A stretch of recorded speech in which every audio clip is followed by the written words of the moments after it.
Some moments in combat sports history aren't choreographed, they occur on their own. And when they do, they turn into legend. Venice Beach, California, Gold's Gym, summer of 1974, early afternoon. The world's most iconic bodybuilding gym is crowded with the largest, strongest, most heavily muscled men alive. This is the Mecca, the Iron Sanctuary, where champions are built and egos collide. Arnold Schwarzenegger trains here. Lou Ferrigno trains here. Franco Columbu trains here. These are far from average men. These are towering figures, walking masses of muscle, men who have dedicated everything to becoming as big and as powerful as the human body can manage. The gym reeks of sweat, metal, and chalk. You hear plates clanking, barbells slamming down, men groaning through final reps, and heavy metal blasting from speakers in the corners. This is serious territory. Men come here to push themselves to their absolute physical extremes. No small talk, no casual chatter. Only work, harsh, demanding, unforgiving work. In one corner, someone who clearly stands out is working the speed bag. He is small, lean, sharp-built Asian, about 57 and 135 pounds. In a gym filled with men whose weights start at 250 pounds, he looks almost delicate. But anyone remotely familiar with martial arts recognizes him instantly. Bruce Lee, the most famous martial artist alive, currently filming Enter the Dragon. He's taking a break from the Hong Kong heat to train in California for a few weeks, staying sharp, staying prepared. Bruce strikes the speed bag with perfect rhythm. His hands blur. The bag answers with a steady beat, rat-tat-tat-tat-tat, absolute timing, absolute control. He isn't showing off. He's simply maintaining precision, keeping his reflexes alive, sustaining speed. This is his everyday discipline, unbroken, unending. The front doors open, sunlight washes in. A figure steps inside and the entire gym seems to pause. The man is enormous. 67, 308 pounds, long blonde hair hanging past his shoulders, a handlebar mustache, wearing a tight tank top stretched over arms as thick as telephone poles. This is Terry Bollea, known to the world as Hulk Hogan. Just 21, already stirring attention in professional wrestling, already forming the persona that would one day make him the biggest wrestling superstar in existence. But right now, in 1974, he is young, driven, and overflowing with a confidence that nearly crosses into arrogance. He moves like a man who has never been confronted by anyone he couldn't overpower. Hulk walks through the gym, men shift aside not out of fear but because his sheer size demands space. He's the biggest man in a gym of big men, he knows it, he moves like it. He heads toward the free weights, starts stacking plates onto a barbell for bench press. More plates, still more, 400 pounds. He lies down and presses it for 10 reps effortless. He sits up and glances around, making sure people see it. Some are impressed, some don't care. At Gold's Gym, strength and size are normal. It takes more than heavy lifting to stand out. Hulk's gaze sweeps the gym. Then he sees Bruce still working the speed bag, entirely focused, ignoring everything around him. Hulk watches for a moment, then calls out, his voice loud and booming, impossible to miss. "Hey little man, that's cute, you've got fast hands." Bruce doesn't stop, doesn't react, his rhythm continues uninterrupted, rat-tat-tat-tat. Hulk stands and approaches. He isn't used to being ignored, especially by someone half his size. He steps into Bruce's field of vision, forcing the interaction. "I'm talking to you, man, you're Bruce Lee, right, the kung fu guy." Bruce pauses the bag, turns, and looks up and up. Hulk towers over him, the size difference almost ridiculous. Bruce remains calm, unfazed. He wipes his hands on a towel hanging from the stand. "Yes, I'm Bruce, and you are." Hulk grins and extends an enormous hand. Bruce shakes it. Hulk's hand completely swallows Bruce. Hulk squeezes, testing him, trying to see if Bruce will react. Bruce's face doesn't change. He returns the pressure, not trying to compete, simply equaling it. Hulk notices. The grip is stronger than he expected from such small hands. He lets go. "Name's Terry, but people call me Hulk. I'm a wrestler. Gonna be champion someday, biggest star in the business." Bruce nods politely. "Good luck with that." Hulk laughs, glancing around to make sure others hear. "You know, Bruce, I respect what you do, martial arts, all that discipline, but let's be honest. In a real fight, size matters. I'm 140 kilos of pure muscle. You're what, 60? I could just grab you and boom, it's done, no offense." The gym gets quieter. Men pretend to keep training, but everyone is listening now. This is something. Hulk Hogan and Bruce Lee, size versus skill, the classic debate about to unfold in real time. Arnold watches from across the room. Lou Ferrigno has paused his set. "This might be interesting." Bruce's expression stays exactly the same. He isn't bothered. He has heard the same comment countless times from countless large men who believe their size makes them unbeatable. He could walk away, ignore it entirely. But this moment is a chance to teach not only Hulk but everyone standing around. "You think so?" Bruce asks softly. Hulk nods with full confidence. I know so, man, it's simple physics. Mass times velocity equals force. I've got the mass. You're quick, sure, but speed doesn't beat strength. Bruce thinks for a moment, then asks, would you like to test your theory? Hulk's grin grows even bigger. You're serious, you want to go? Bruce shakes his head gently. Not fight, test, no competition, no ego, just an experiment. You try to grab me, use your size, your strength, see whether you can control me. I'll show you something about physics, something you may not understand yet. Hulk glances around the gym. Perfect. Everyone is watching. He has the chance to prove his dominance over Bruce Lee, the chance to show that wrestling, size, and raw power triumph over martial arts. This will be a story he can tell forever. All right, let's do it, but I'm not gonna hurt you, man. I'll keep it light. Bruce gives a faint smile. Thank you, but unnecessary. Use your full strength, I insist. Arnold steps closer. He wants to see this clearly. Lou follows him. Soon, about 30 men form a loose circle around the two. The gym floor clears. Everyone knows something is about to happen. Hulk rolls his shoulders and cracks his neck. He's loose, confident. He has wrestled huge men, people his own size, trained fighters. Bruce is tiny. This should be simple, laughably simple, maybe too simple. Maybe he should let Bruce try something first so it doesn't appear completely one-sided. Bruce stands calmly at the center of the open space, hands resting at his sides. Not in a stance, just standing naturally, waiting. Whenever you're ready, Bruce says. Hulk steps forward. He chooses to keep things friendly. He'll try a basic grab, just reach down and take hold of Bruce's shoulders. Show everyone that once his hands land on the little guy, it's all over. He reaches out, both hands aiming for Bruce's shoulders. What happens next lasts 9 seconds, but to the spectators, it feels both faster and slower, as if time fractures and flows strangely. Hulk's hands move toward Bruce. Bruce does not step back, he does not dodge dramatically. Instead, he shifts slightly to the side, barely an inch. Hulk's right hand misses him completely. His left hand brushes Bruce's shoulder but can't latch on. Hulk adjusts and reaches again, faster now, more forceful. But Bruce isn't where Hulk's hands are going. He has moved again, subtly, precisely, always just enough. Hulk starts getting irritated. He lunges forward, trying to overwhelm Bruce with sheer size, trying to smother him with body weight to trap him. Bruce's hands respond, touching Hulk's wrists lightly, not grabbing, not blocking, simply directing. Guiding, redirecting. Suddenly Hulk feels himself tilting off balance, his own momentum pulling him forward, but Bruce isn't there to slow him or stop him. He stumbles, catches himself, then spins around quickly. Stand still, man, Hulk says, half joking, half serious. Bruce says nothing, he simply waits. Hulk changes strategy. He charges forward, arms wide, ready to clamp Bruce in a bear hug, lift him off the ground, end this in one move. His enormous arms spread out. He moves surprisingly fast for someone his size, faster than most would assume. But Bruce is faster. Just as Hulk's arms come in, Bruce ducks, lowering his center of gravity. Hulk's arms snap shut around empty air above Bruce's head. And then Bruce acts. His hand shoots out, not violently, not meant to injure, just accurate. His palm taps Hulk's solar plexus right below the sternum. It's a light touch, barely an impact, but it hits precisely on a nerve cluster, a pressure point that disrupts the diaphragm. Hulk's breath halts instantly, his eyes widen, suddenly he can't breathe. For a moment panic strikes him, his hands fly to his chest, he gasps but nothing comes. Bruce steps back to give him room. 5 seconds pass. Then Hulk's diaphragm releases. Air rushes into his lungs, he inhales sharply. He staggers and drops to one knee, not because of pain but shock, the shocking feeling of being unable to breathe. The shocking realization that for 5 seconds he was utterly powerless. Bruce kneels next to him, calm and composed. Breathe slowly, deep breaths, it will fade. Hulk breathes and looks at Bruce. The arrogance in his eyes is gone, replaced by confusion, respect, and the sudden awareness that everything he thought he understood about fighting was wrong. What did you do? Hulk manages between breaths.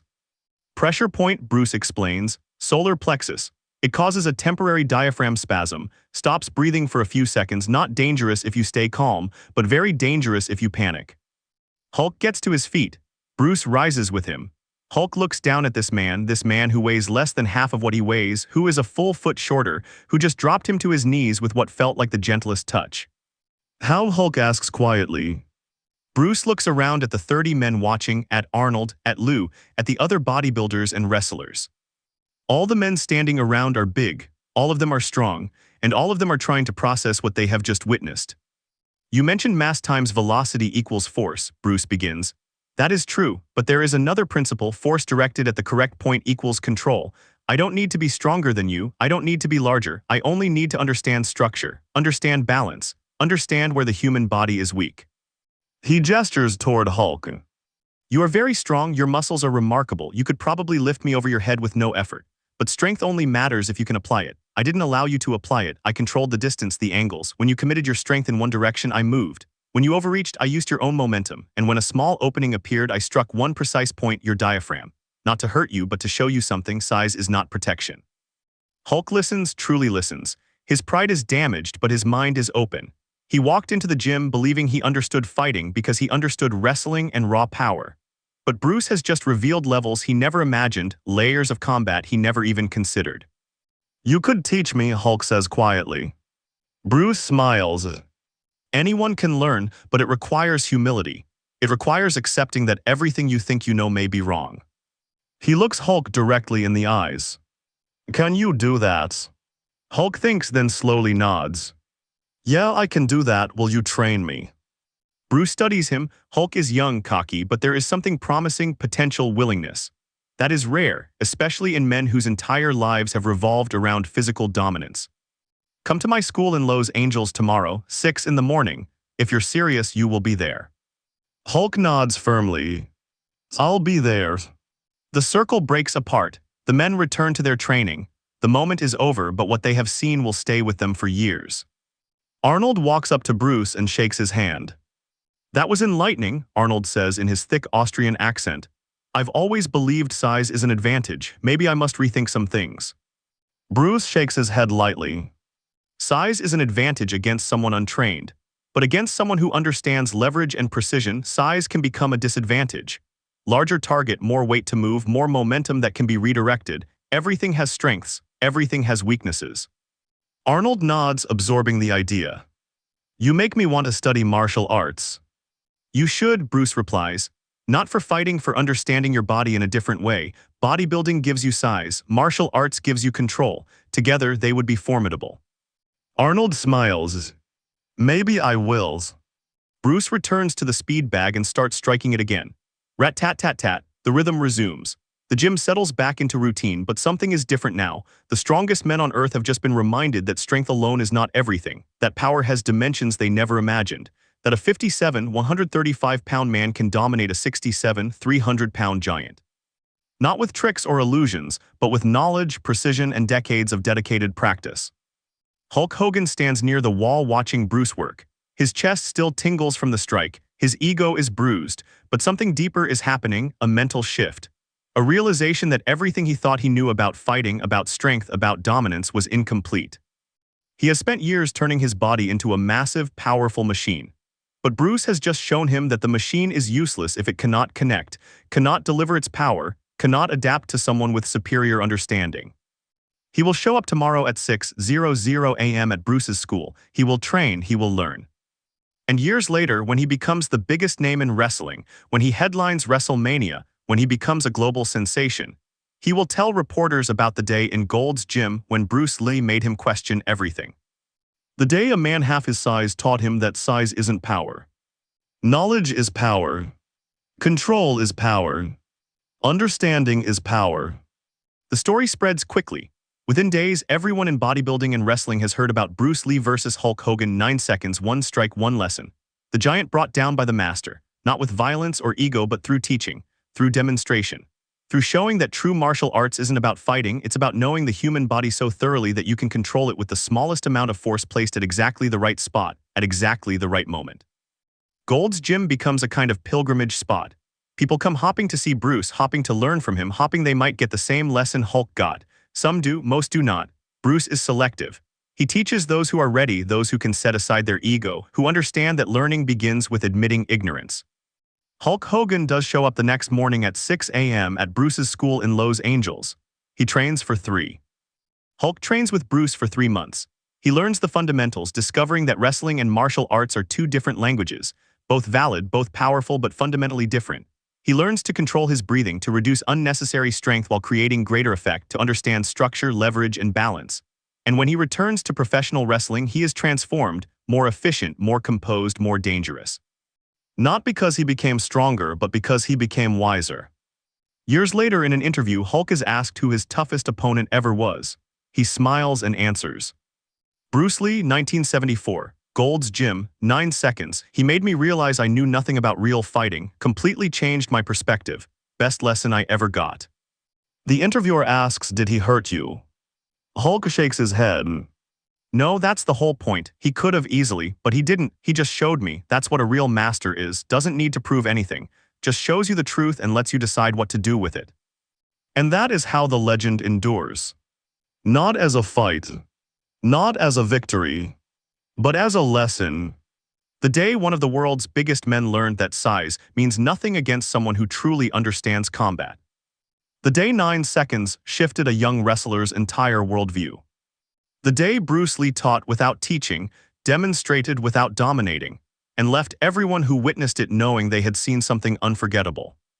Some moments in combat sports history aren't planned, they simply happen, and when they do, they become legend. Venice Beach, California, Gold's Gym, summer of 1974, early afternoon. The most iconic bodybuilding gym on earth is filled with the biggest, strongest, most muscular men alive.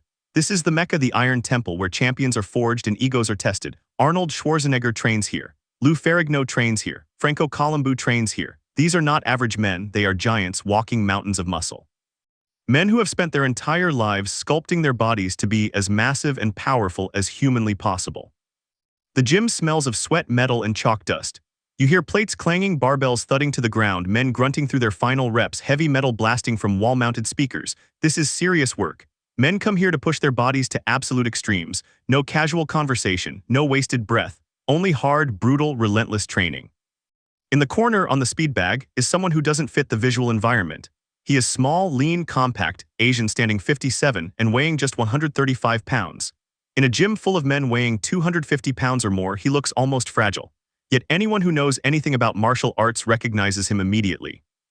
Bruce Lee, the most famous martial artist in the world, currently filming Enter the Dragon, taking a short break from the heat of Hong Kong to train in California, staying sharp, staying prepared. Bruce hits the speed bag with flawless rhythm. His hands are a blur. The bag answers with a steady beat, rat-tat-tat-tat-tat, perfect timing, perfect control. He isn't trying to impress anyone, he's simply maintaining his reflexes and speed. This is his discipline, daily, consistent, unbroken. The front door swings open, sunlight pours inside. A figure steps in and the whole gym seems to pause because the man is gigantic. 67, 308 pounds, long blonde hair falling past his shoulders, a handlebar mustache, wearing a tight tank top stretched across arms the size of telephone poles. This is Terry Bollea, Hulk Hogan before the world knew the name. Just 21 years old, already making waves in wrestling, already forming the persona that would make him the most famous wrestler of all time. But in 1974, he's young, hungry, and overflowing with confidence that borders on arrogance. He walks like someone who has never been challenged by anyone he couldn't overpower. Hulk moves through the gym, men shift aside, not frightened, just acknowledging his massive size. He's the biggest man in a building full of big men, and he knows it. He carries himself like it. He heads to the free weights and starts loading a barbell for bench press, plates, more plates, 400 pounds. He lies back and presses it for 10 reps easily. He sits up and glances around, making sure others noticed. Some are impressed, some don't care. At Gold's Gym, size is normal. Strength is normal. You need more than heavy lifting to stand out here. Hulk scans the room. His eyes land on Bruce, still focused on the speed bag, still locked into his rhythm, completely indifferent to everything happening around him. Hulk watches for a moment, then calls out. His voice is deep, booming, impossible to ignore. Hey little man, that's cute. You've got fast hands. Bruce doesn't stop, doesn't react. He keeps working, rat-tat-tat-tat, the rhythm doesn't break. Hulk stands and walks over. He's not used to being ignored, especially by someone half his size. He steps into Bruce's peripheral vision, forcing the moment. I'm talking to you, man, you're Bruce. Lee Wright, the Kung Fu guys. Bruce stops working the speed bag. He turns and looks upward twice because Hulk is towering over him. The size difference is almost ridiculous. Bruce looks calm, unaffected. He wipes his hands on the towel hanging from the bag stand. Yes, I'm Bruce, and you are. Hulk grins and extends one enormous hand. Bruce takes it. Hulk's hand engulfs Bruce's completely. Hulk squeezes, testing him, waiting to see if Bruce will flinch. Bruce's expression doesn't shift. He squeezes back, not competing, simply matching the pressure. Hulk feels it. The grip is far stronger than he expected from such small hands. He releases. Name Terry, but everyone calls me Hulk. I'm a wrestler. Gonna be champion one day, biggest star in the business. Bruce nods politely. Good luck with that. Hulk laughs and glances around, making sure the other men are listening. You know, Bruce, I respect what you do. Martial arts, discipline, all that stuff, but let's be real. In a real fight, size matters. I'm 140 kilos of pure muscle. You're what, 60? I could just grab you and it's over, no offense. The gym grows noticeably quieter. Men pretend to keep training, but everyone is listening. This is interesting. Hulk Hogan versus Bruce Lee, size versus skill, the timeless debate about to unfold in front of them. Arnold watches from across the gym. Lou Ferrigno has stopped mid-set. This could get good. Bruce's expression doesn't shift. He doesn't take offense. He's heard this exact argument countless times from countless large men convinced that their size makes them unbeatable. He could ignore it, walk away. But this moment is a teaching opportunity, not just for Hulk, but for everyone in the room. You think so? Bruce asks softly. Hulk nods with total certainty. I know so, man, it's just physics. Mass times velocity equals force. I've got the mass. You're fast, sure, but fast doesn't beat strong. Bruce considers this, then says, Would you like to test your theory? Hulk's grin spreads even wider. You serious? You want to go? Bruce shakes his head. Not fight, test, no competition, no ego, just an experiment. You try to grab me, use your size, your strength. See if you can control me. I'll teach you something about physics, something you may not understand yet. Hulk glances around. Perfect. Everyone is watching. This is his chance to prove dominance over Bruce Lee, to show that wrestling, size, and power beat martial arts, a story he can retell forever. All right, let's do it, but I'm not gonna hurt you, man. I'll take it easy. Bruce gives a small smile. Thank you, but unnecessary. Use your full strength, I insist. Arnold steps closer to watch. Lou follows. Within seconds, about 30 men form a loose ring around Bruce and Hulk. The gym floor clears, a space opens, it's happening. Hulk rolls his shoulders and cracks his neck. He's relaxed and confident. He's wrestled men as big as he is, men trained to fight. Bruce is tiny. This should be simple, embarrassingly simple. Maybe too simple. He considers letting Bruce attempt a few things first so it doesn't look ridiculously lopsided. Bruce stands calmly in the center of the cleared space, hands at his sides, not in a stance, just relaxed and natural. Whenever you're ready, Bruce says. Hulk steps toward him. To be sportsmanlike, he decides on a basic move. Just a simple grab, reach for Bruce's shoulders and show everyone that once he gets hold of the little guy, it's finished. He reaches out, both hands extending toward Bruce. What follows lasts 9 seconds, but to the crowd it feels both faster and slower, as if time fractures into pieces. Hulk's hands move toward Bruce. Bruce doesn't step back, he doesn't dodge dramatically, he shifts a single inch to the side. Hulk's right hand whiffs through empty air. His left hand brushes Bruce's shoulder but can't secure a grip. Hulk adjusts and reaches again, faster now, more forceful, but Bruce is already gone from where Hulk's hands are headed. He has moved subtly, minimally, always just enough. Frustration starts creeping in. Hulk lunges forward, trying to overwhelm Bruce with size, trying to smother him, close the distance, trap him. Bruce's hands respond, lightly touching Hulk's wrists, not grabbing, just redirecting, guiding his movement. Suddenly Hulk feels himself teetering, his own momentum pulling him forward. Bruce isn't there to stop him. Hulk stumbles, catches himself, spins back around quickly. Stand still, man, Hulk says, half joking, half serious. Bruce says nothing, he simply waits. Hulk changes his approach. He charges forward, arms wide, planning to scoop Bruce into a bear hug, lift him, squeeze him, end this instantly. His massive arms extend. He's quick for a man of his size, much quicker than expected. But Bruce is quicker. Just as Hulk's arms close, Bruce drops his center of gravity and ducks under. Hulk's arms snap shut around empty space above Bruce's head. Then Bruce moves. His hand shoots out, not hard, not harmful, just precise. His palm lands on Hulk's solar plexus, directly under the sternum.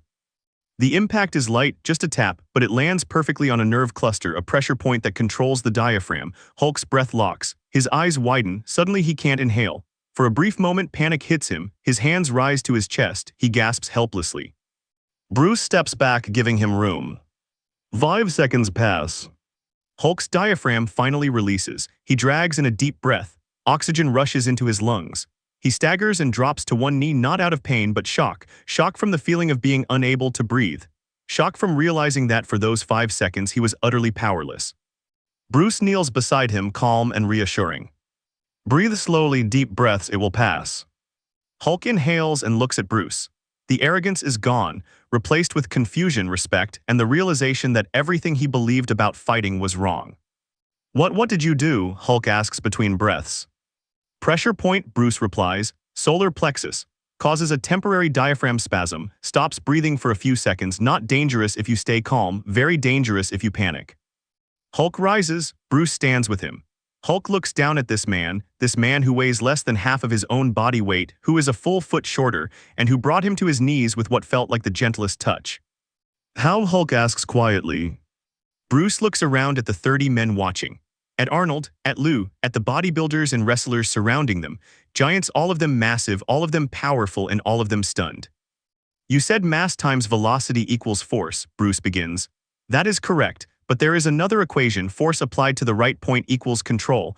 I don't need to be stronger than you, I don't need to be bigger than you, I just have to understand structure, balance, vulnerability." He gestures toward Hulk.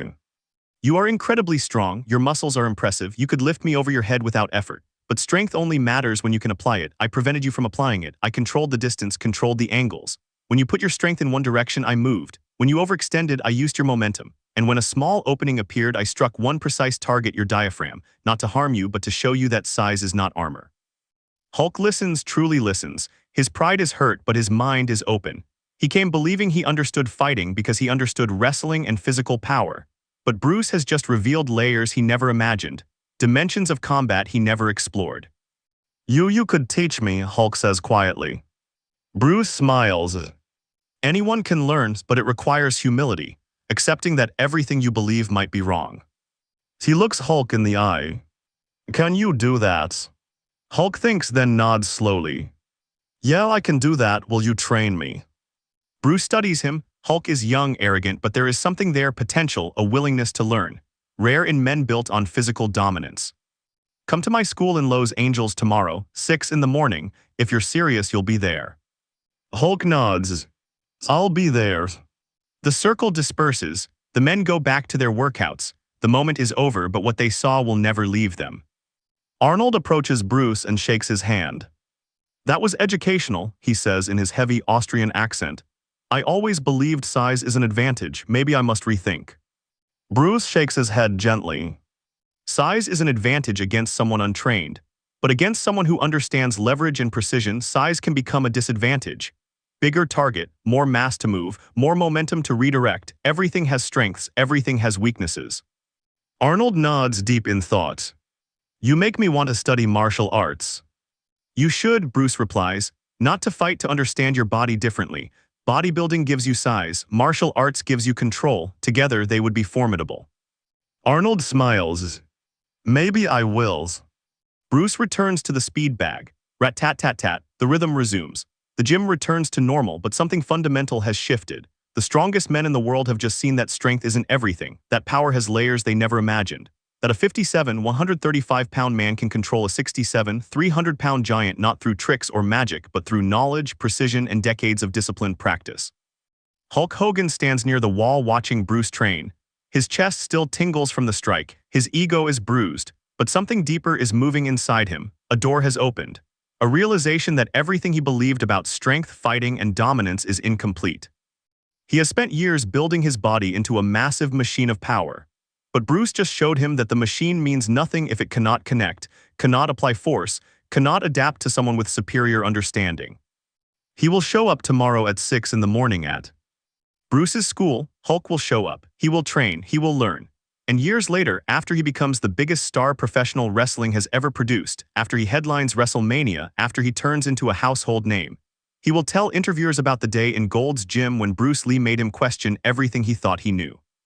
The day a man half his size taught him that size is not power. Knowledge is power. Control is power.